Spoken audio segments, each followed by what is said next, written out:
The next thing I want to talk about is literature maps. And many of you may not know what literature maps are.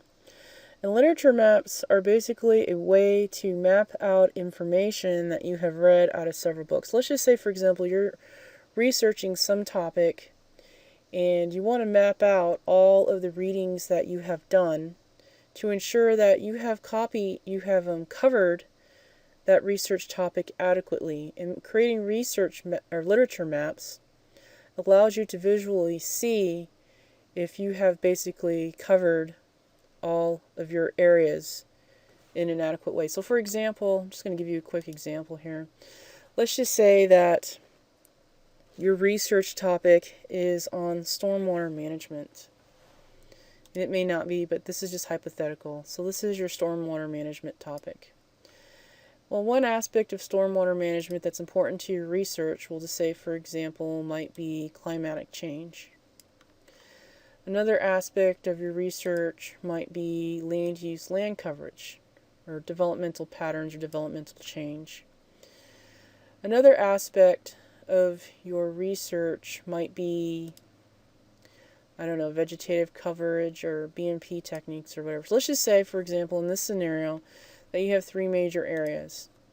And let's just say that you have done lots and lots and lots of reading in this particular area. And so you've read some books and you've mapped out some key things. Let's just say that this is your map. It may not actually be your map, but this is just a hypothetical case. I'm just trying to illustrate an example here. And then here, you did some more readings in a particular area. So here you might have studied green roofs. Over here you might have studied rain gardens or something. Each branch might be to some topic in here. And then over here on the other side, let's just say that this was our land use, land coverage. We studied maybe planning or zoning information. And we didn't do anything else. And over here we haven't even touched it. And of course, when you go to present your topic, if you have a pretty experienced audience, they're going to recognize that you are missing quite a bit of stuff over here. And they're also going to recognize that your research over here, your literature reviews over here, is pretty thin. But then they're going to tell you over here it's pretty adequate because you have enough stuff. But of course, as someone who may not be as experienced, you may not see this. So this is why we create literature maps. When you research a topic, you make sure that you have adequate coverage over each of the topics that you're studying, because this kind of helps you to visually see that you've pretty much got everything. And right now it's not too important to memorize all that stuff or know exactly what that means, because that isn't something you have to worry about until you do your master's thesis reports. But what I'm just going to give you is just the basic, kind of really rudimentary concept of the whole thing, just kind of an awareness. This isn't going to be on any test or anything like that. This is just for your knowledge. So I want to mention that we can kind of see some of this notion of form, space, and order applied to the way we think and organize information. So the following information that I'm going to show you comes from a book called Doing a Literature Review. And this is going to be a required textbook for you to have later in your career, so it doesn't hurt to purchase it now, because you'll eventually need it later. There's also some other pretty helpful information in there, like how to do works cited and stuff like that, that might be useful to you. It's written by a guy named Chris Hart, and it was published in 1986, and it was published in Los Angeles, California, by a publisher named Sage. So let's go ahead and go to the next slide here.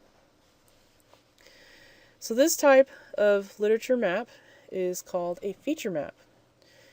And feature maps are basically methods of mapping which entails recording key features of a predetermined aspect of a study to product a summary schemata of the argument proposed by the study and to locate any similarities and differences between other studies on the topic. These maps can be used to isolate and focus on specific aspects in literature. This map can be used to construct another.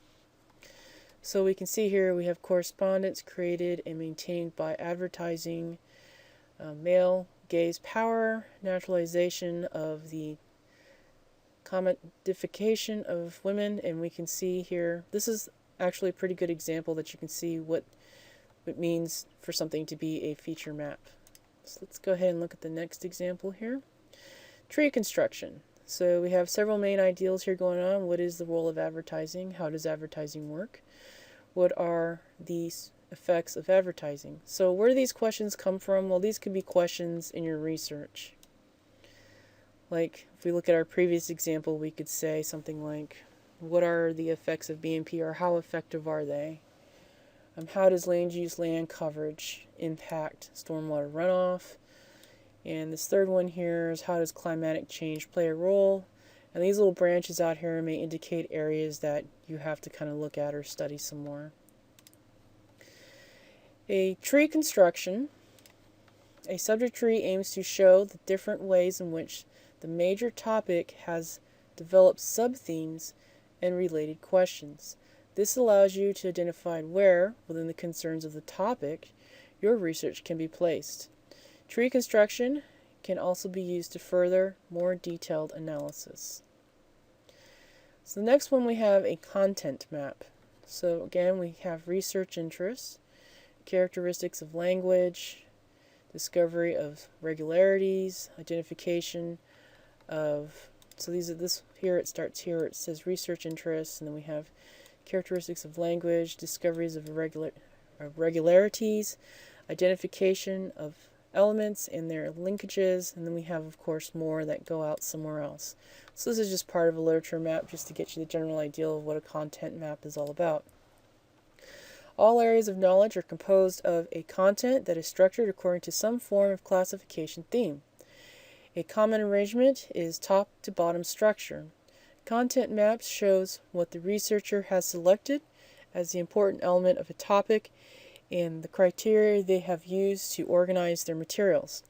Attributes or characteristics need to be selected from the literature and placed on the content map.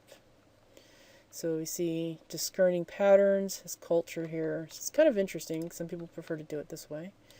Discerning patterns, so you have it branched out to literature as deficient ideologies, conceptualization, as socialization. And some people, they prefer this type of literature map.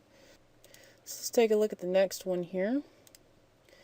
And in this one here, this is called content or concept maps. In order to turn declarative knowledge into procedural knowledge, you often need to know the linkages between concepts and processes. Concept maps are used to construct and show the relationships between ideas and practice and include reference to relevant examples. So some people prefer it this way. You'll have some sort of research question, and then it branches out to here, it goes to here. So this kind of starts at the center and kind of radiates out. Let's look at the next one here, taxonomic maps. We see that we have kind of a row here and a column here, which creates some sort of results here in the middle. Taxonomic maps closely related to content maps. These maps aim to show how a range of things can be placed into general class, and these maps show differences between objects within the general class. So I'm going to go back to the first slide and now look at this from a different perspective, since we have kind of a really basic awareness of the different types of literature maps are available to us. Now we're going to look at it from the notion of form, space, and order. So if we look at this first map, we can see that this one is somewhat symmetrical. We kind of have a line that's coming down the middle. And since they're looking at male, kind of like male power and women power or whatever, it's kind of a symmetrical kind of viewpoint. So we have women in society, commodities in society. You can almost say that this thought pattern is somewhat symmetrical. And it can be, of course, a mixture of things, and that is often the case. This one here, this one's almost kind of radial, I would say. We have some sort of ideal that starts here, and then it radiates out. And then it also connects to another idea, which then radiates out. Let's take a look at another example here. This one here, you could almost say, is somewhat radial because we start with a main ideal here, comes down to here, and then it branches off.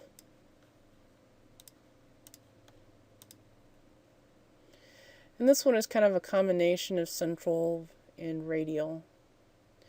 could almost say that it could also be somewhat cluster, like they have some ideas here that are kind of cluster, and then it kind of groups off to other things, and it clusters up again. So this is kind of a mixture here. And then this one here is definitely linear, and many people have a difficult time seeing how this is linear. So we kind of have I'm going to call this the x-axis over here. This is the purchase, service, fuel consumption. So this is my x-axis. And then we have kind of a y-axis, which is the Jaguar, the Aston Martin Mini, and Mondeo. So that would be going this way. And then usually what we have in the middle is the correlation of the data. So we have some sort of graph thing going on. And this little piece here, this is very linear, and this is why we say that this is linear. And some people, they're very linear thinkers. They just prefer to think that way. They like tables and charts and such. So after looking at each of these literature maps, you've probably, as I've kind of explained it a little bit, have discovered which map is closely probably the one that you would most likely use. And that can also help you to kind of understand a little bit about yourself and the way that you think. Some people, like lots of people that I know who are engineers, are very linear thinkers. They prefer to see this sort of thing. And you know, that's perfectly fine. There's nothing wrong with that. And just knowing that kind of helps you with your workflow, that to know that you are a linear thinker and that this is how you organize your information can kind of help expedite your workflow. So I would say myself personally, I'm probably a mixture of things here. I'm probably a combination of, let's see, where is that one? Our tree construction here. And I'm also a mixture of linear. So I tend to go linear for a bit, and then I'll do a little bit of tree, and then I'll go linear for a bit. So I'm kind of back and forth. I'm not so much cluster or bubble type thing. I'm kind of more very organized. So I'll either use content maps or tree construction, or I'll do something linear just for the purposes of just keeping it simple. And that's just me personally. Everybody's different, so everybody will most likely do something different. Anyways, I wanted to show you this information so you can have a basic awareness of what literature maps are, and maybe apply this whole notion of form, space, and order to the way that you think. And maybe you can, if you can kind of quickly see what your pattern might be, you can apply this to your 2D modeling skills as well.